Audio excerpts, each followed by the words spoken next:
Welcome to this explainer. Okay, today we are looking at something truly fascinating, a phenomenon that completely flips our understanding of brilliance right on its head. I mean, we naturally put our greatest intellectuals on a pedestal, assuming they're completely immune to foolishness. But what happens when the world's absolute smartest people, the ones with the actual medals to prove it, get things astonishingly, completely wrong? So, let me ask you, does extreme intelligence guarantee rational thinking? It's a baseline assumption we pretty much all make, right?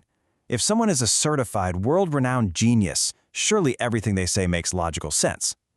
Well, as we're about to see, blindly trusting that assumption can actually be incredibly dangerous. Section 1. The Genius Paradox. Okay, let's dive into this.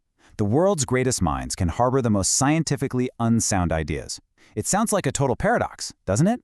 You'd think winning the ultimate award for intellectual achievement would basically cement a person's rationality forever. But actually, achieving that absolute pinnacle of success can become a catalyst for deeply irrational thinking. Section 2. What is Nobelitis? We call this Nobel disease, or Nobelitis.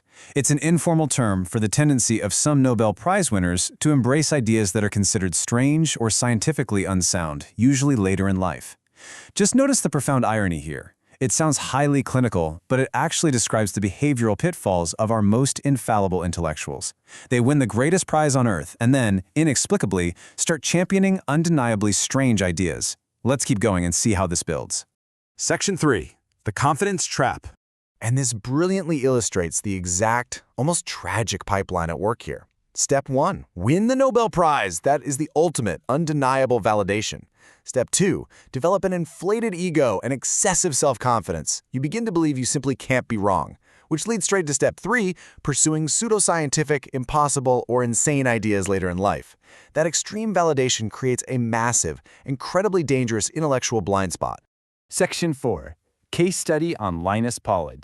Let's look at a real-life example. In 1954, Linus Pauling wins the Nobel Prize in chemistry. He was at the absolute peak of human achievement, a certified, unquestionable genius. But watch his trajectory.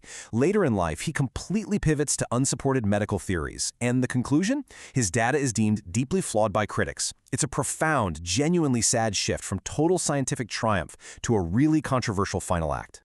Section 5. The Vitamin C Delusion. Now, what's really interesting about this slide is the stark contrast. On one side, you have his actual expertise, a 1954 Nobel winner in chemistry. But then look at his medical claims, asserting that high doses of vitamin C cure schizophrenia and cancer.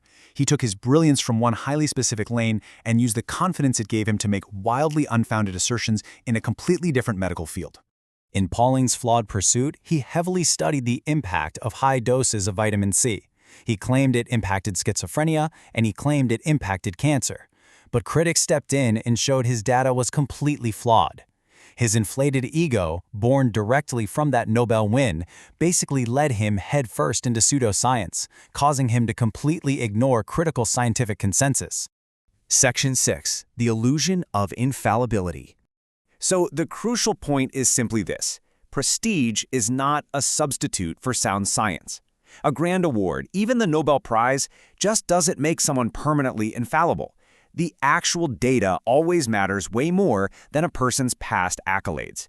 Because honestly, no matter how many medals are hanging around someone's neck, the math still has to work. Wrapping up our explainer today, I want to leave you with this final provocative thought. Have you ever been so sure you were right, simply because you were right about something else before? You know, it's a cognitive bias we literally all face, not just Nobel laureates. We all have to watch out for our own personal cases of Nobelitis.